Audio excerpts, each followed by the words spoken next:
We are going live, and we are live. What's going on, everybody? Good morning. What's up? Morning. We are spread across the globe today. So Dan's in Tampa. Jake is in a random coffee shop in the middle of North Carolina in the mountains.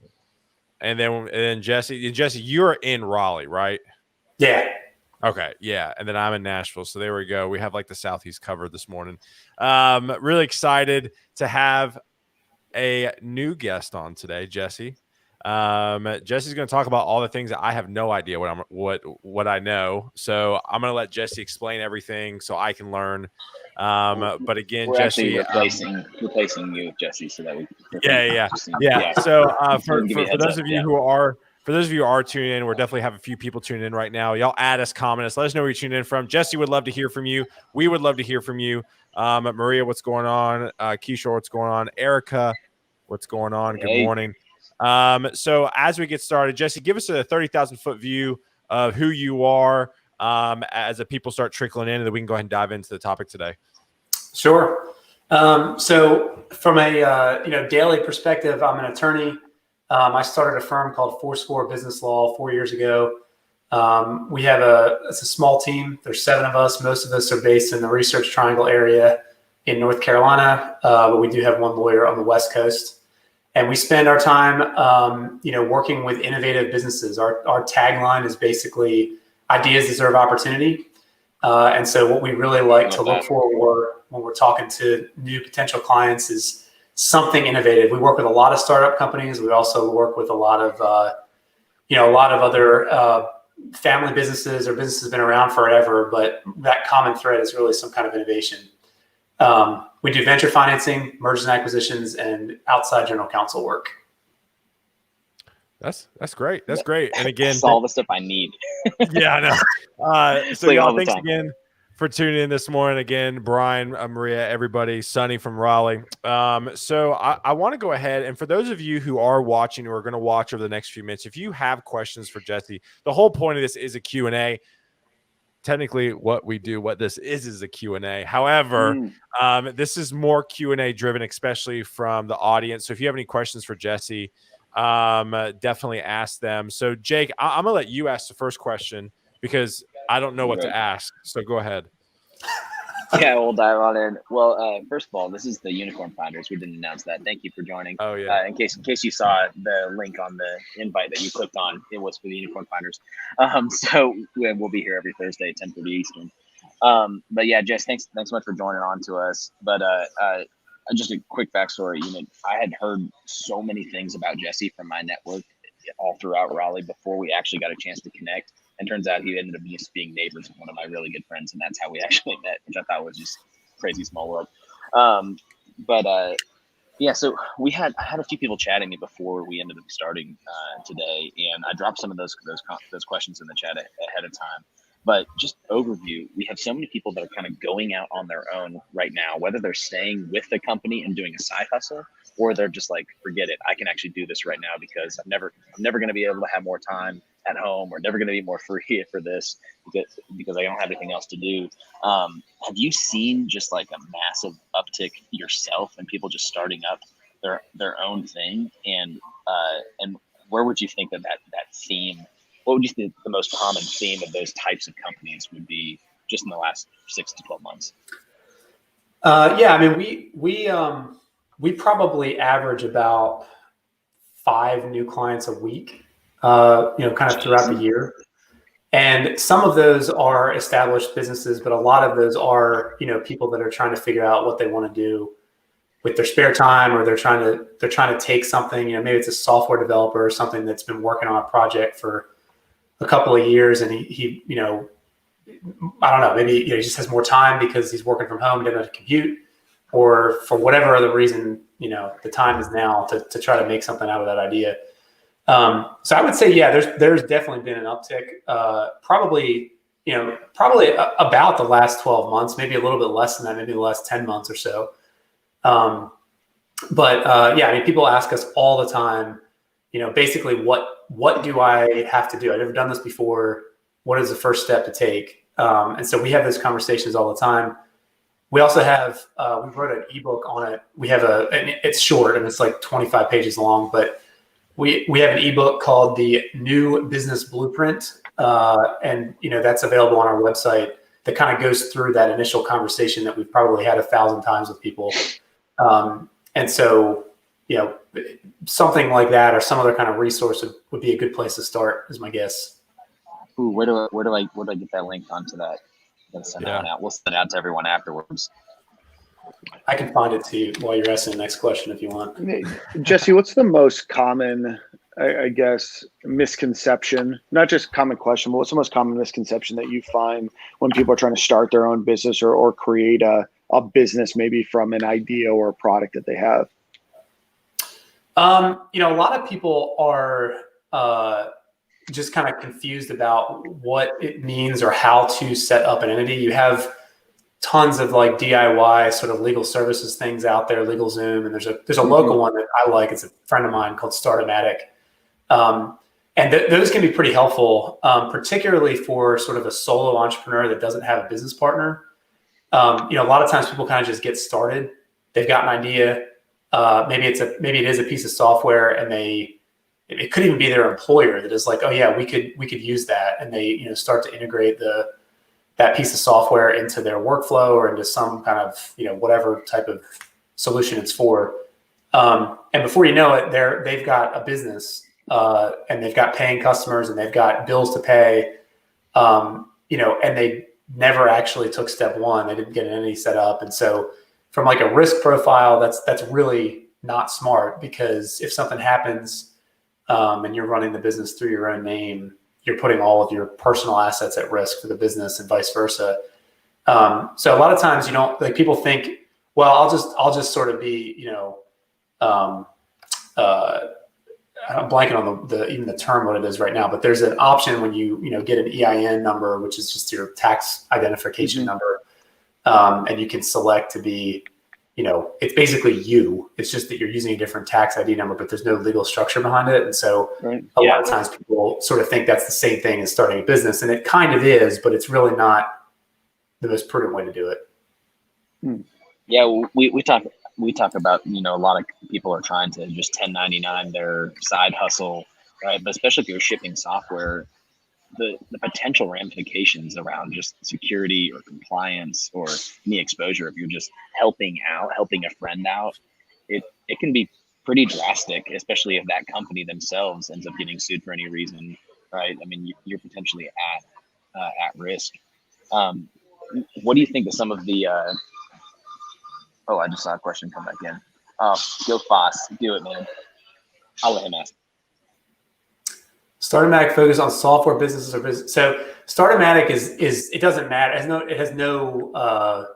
There's no particular vertical that they work in. I mean, they're just a tool for people to sort of DIY business setup.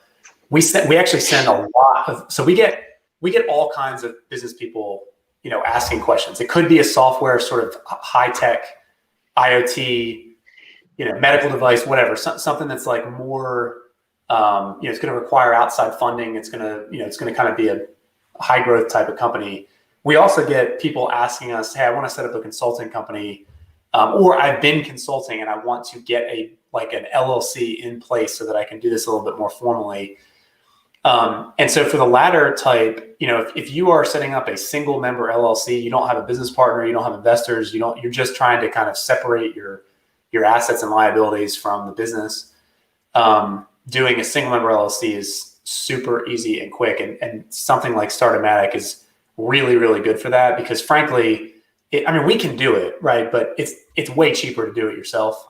And you can save maybe your legal budget and have us do something you really need help with instead of doing the stuff that you can take care of. It just depends on how much time and how much comfort the entrepreneur has with, filing documents and getting stuff set up, but it's certainly something you could do. But Startomatic's not it doesn't have to be a software business. It's just a business setup tool. Jesse, what do you think are like the check boxes people should check between, maybe a side hustle that they have, maybe they're doing some 1099 stuff versus starting a business? Do you encourage people to, set up a single member LLC right away? Is there certain check boxes that they should have before going through that? Because it's not all that complicated and usually not all that expensive, at least here in Florida. But is that something that you encourage people to do right away, or should there be some stability in where they're going first? Yeah, that's a good question. That's one we get a lot. I mean, it really is probably very much based on the circumstances and on the individual situation. But for me, kind of the rule of thumb is I think you should probably get an entity set up to run the business through as soon as you are certain it's something you're going to pursue.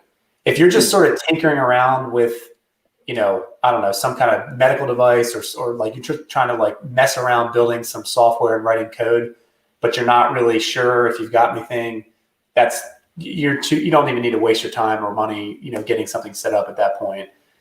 In most cases, unless there's some other circumstance. But once you decide, yeah, I'm going for this, that is like step 0 is getting the entity set up the right way, especially if it's going to be something that is invested in by outside people, because you can't go to, I mean, you could, but it would be a really bad look to kind of walk in and pitch your idea and just not have any idea what they're talking about. If they're asking about, shares, valuation, how is the entity an LLC or a corporation? You're just like, well, this is just my idea.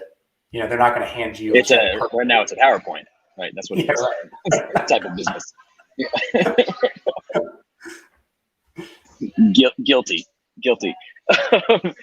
So, speaking of that, since you're on that, let's talk a little bit about cap tables and co-founders, which probably could be a good bar name in a startup city. But stuff with cap tables and co-founders and grab a beer. But when someone's bringing in either a partner or an outside investor, what are some of the kind of gotchas, in some of those operating agreements that people should be aware of? I know there's a ton of like back of napkin type agreements right now, that as soon as the money gets real, then it's like, I want a stronger contract, and by then it's so hard to really get something. So what are some? Yeah, I mean, I think the rule of thumb on that is you really need to kind of, if you're not going to act like your thing is going to be successful, then what is the point, really? That's a great point. Because your point is right. It is easy to just be like, we'll just split this. But as soon as it's real, it gets a lot harder to like really kind of agree on how things are going to be broken up and how partners are going to, work together and who's responsible for what. So I think, if you're going to put any time or effort, and nobody has more time, right? So if you're going to spend any of your precious time on an idea, to me, you really need to act like this is going to work. And if it's going to work, then you need to have your partnership documents in order. You've got to have vesting schedules set up. You've got to have, you got to have your plan basically for how you're going to make this company get from A to B. And I mean, plans change. Business plans are a good exercise. The only thing that's true is that they never actually happen the way you write them out. But that doesn't mean they're not valuable to like have an idea of like what path you're trying to go for. So, I mean, I think, from an investor standpoint, I would say 99% of the time, you're talking about a corporation, not an LLC, especially if you're talking about professional investors, because most of the time those funds that it's a bunch of people that put their money together and create a fund. That fund probably has rules internally. These are not like legal things, but they have their own internal rules that prohibit them from investing in what's called a flow-through company for tax purposes.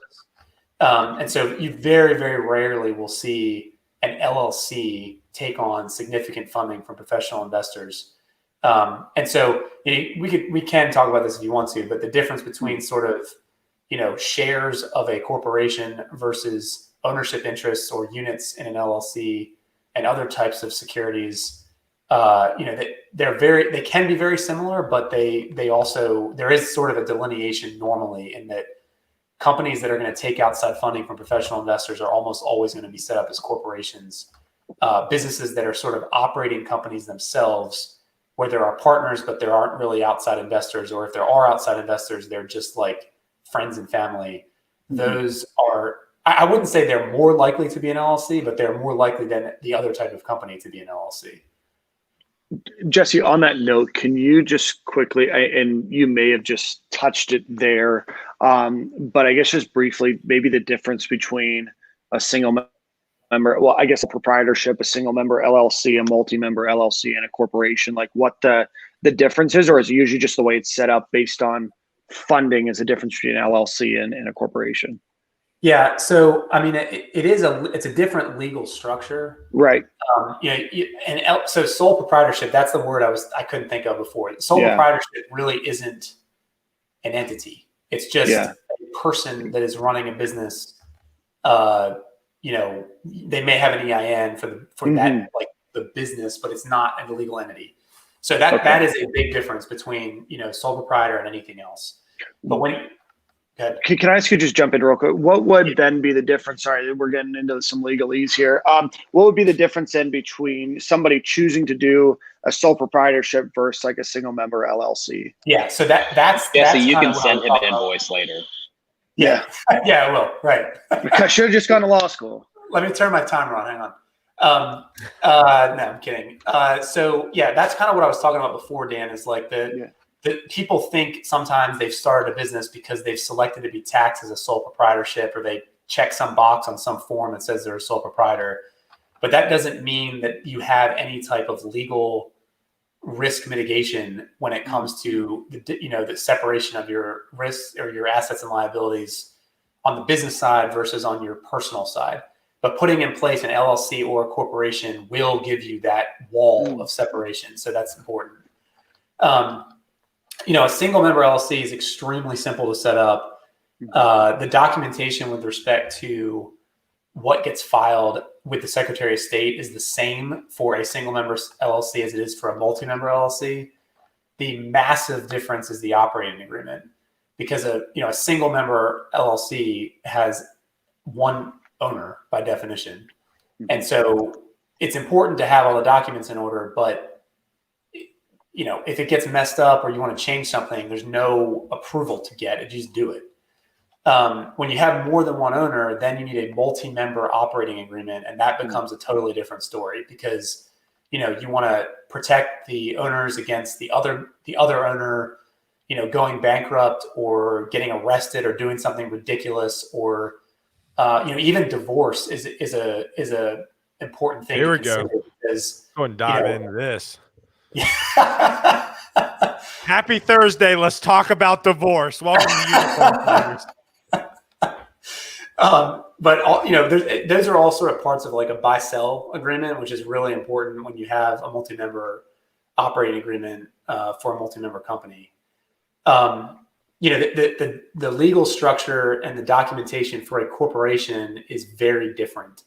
There's still a filing to be made with the Secretary of State in whatever state you're using, but there's not really an operating agreement. You're going to have, at least for a to be venture backed company, you need to have founders agreements that kind of show who gets what shares. You're going to have some kind of repurchase agreement or restricted stock agreement or something that lays out a vesting schedule for the founders. You're going to have like a sort of a conglomerate agreement we call a proprietary information agreement that covers confidentiality and IP ownership and non-competition and all that kind of stuff.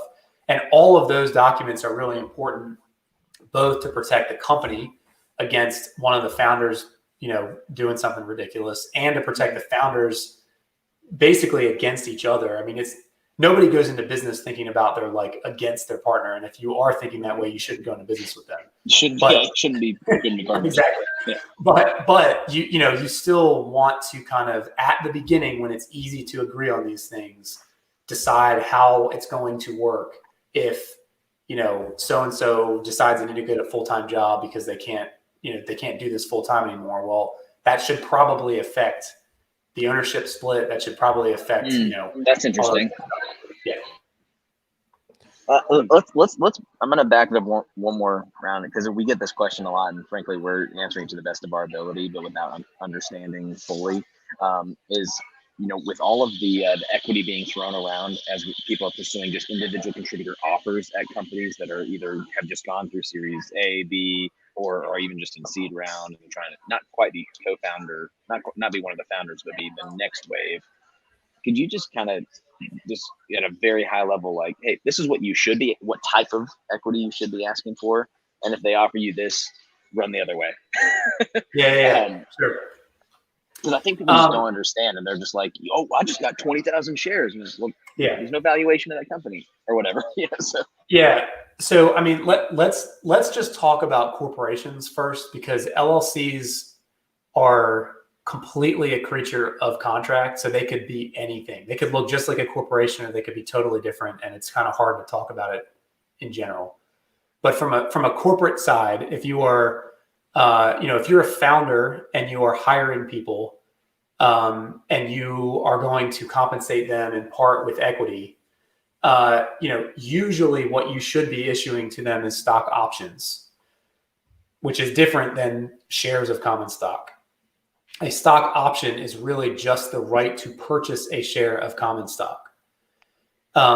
If you at a are favorable rate, or just in general. It'll have to be based on the value of the company at the time that option is granted. But the whole point of it is, if the company's worth $1 million right now, then you're going to get the ability to buy some number of shares based on $1 million valuation. And 5 years from now, when the company's worth $50 million, you still have the right to buy those shares at $1 million valuation. So you're basically sharing in the value that you create by being part of the team from the time you start until the time it gets sold. And so that's kind of the way I look at it. And that's really also what, in almost all cases, the person receiving the equity, the compensation, should want too, because a stock option does not create any, current tax problems for the person receiving it. They don't have to pay anything, and they don't have to pay anything yet, and they don't have any tax issues. A lot of times we get some pushback. We're usually representing the founders, and a lot of times we get pushback from the people that are receiving the equity compensation, because they want shares of common stock, and that is doable. It's not impossible or illegal. It's just that when the company issues shares of common stock, and you're not paying for them because it's equity compensation, the value of the shares that you receive, the IRS just counts it as ordinary income. So if you get 10,000 shares, and the shares are worth $1 each when you get them, you have $10,000 of income that you need to pay taxes on that year. And so, most of the time that's not a viable option, because who wants to go to work and then pay taxes on money that they didn't actually get, So it's unusual to do it that way. Although sometimes people decide they don't care. They'd rather pay the taxes, and that's fine. That can be figured out. But the other piece of that to keep in mind, especially if you're the employee, the recipient of the equity comp, is that, unless you're buying the shares, which you won't be if you're an employee, those shares are going to be subject to a vesting schedule, as they should be, because the company's not going to issue you all of those shares and have you walk out the next day and keep them. That wouldn't make any sense. And so since those shares are going to be subject to vesting, you would probably, this is something you have to talk to your lawyer or your accountant about, but you would almost definitely want to file what's called an 83B form. And that is super important. And what that does is it allows you to pay all of the taxes that are due in the year that you receive the shares, even if they haven't vested yet. Because the alternative is you don't pay them until they vest. But if they vest over 4 years, 4 years from now, if things go well, that could be, a wonderful disaster for you. Yeah. Yeah. You'd be paying $400,000 exactly because it went so well and you didn't realize that would have sucked. Yeah. Yeah, I'm gonna fill out that form you sent me yesterday. Yeah. No, that was a good idea, man. That was a good idea. So Jesse, as we wrap up here, I want to I always try to ask for any last general nuggets of wisdom from the speaker. I mean, do you have any thing you're seeing right now that a lot of owners, business people are making mistakes with that you can just say super high level, obviously to kind of be aware of? Sure. Well, I think my more business related answer is treat it like it's going to be successful. And whatever that means, whether that's from the legal side or from the accounting side or from the marketing side or whatever, that's really, really important. And secondly, which is not really a business answer, and we didn't really have time to get into this, but one thing I do see a lot of people, and we actually have let me put this in the comments too. We wrote a white paper about this, and I want to update this one because it's a little bit old, but this is really, really important because I see it all the time. But it is really hard work to get a company started. There's a lot of things to keep in mind. There's a lot of stress that comes along with it, and I have just seen a lot of really good entrepreneurs just become very, very unhealthy. And the point sort of being, the point sort of being, what good is it if you bust your butt for 10 or 15 years, but you can't enjoy your life in your 40s, 50s, 60s, beyond? So I think taking care of yourself, both from a physical, from a mental, from a spiritual, from like sort of a holistic kind of view of life is extremely important. Because really at the end of the day, money can't buy you love, I guess. I don't know. I'm sorry what I'm trying to say, but you can't, it's not going to, success is not measured only in, dollars, in investors, in users, and whatever. There's a lot that goes into it. And so that's kind of my overarching 50,000 foot view is make sure you're taking care of your entire life. It's a good reminder. I did get a Peloton. At the end of the day, be healthy. At the end of the day, be balanced, be healthy. That's good. Ride a Peloton once in a while. No, Jesse, that was awesome. Dan, JT, has any last questions? I mean, I thought that was great. I think that was a great way to end it. Y'all, again, thank you for tuning in to Unicorn Finders this morning. We appreciate it. Jesse, thank you for coming on. Stay on after so we can chit chat a little bit more. Sure. Off air. But again, go check out our podcast. I finally have gotten up on it and have scheduled all of our past episodes. So we released Don Jones's episode, who is over at Pluralsight. So that just hit. Our little session about how to interview better just hit the podcast. So go check that out. Also go check out Fourscore Law if you have any business questions. And again, Jesse, thanks for coming on. We appreciate it, man. And thanks for having me. Y'all have a great Thursday, everyone. Peace. See y'all next week.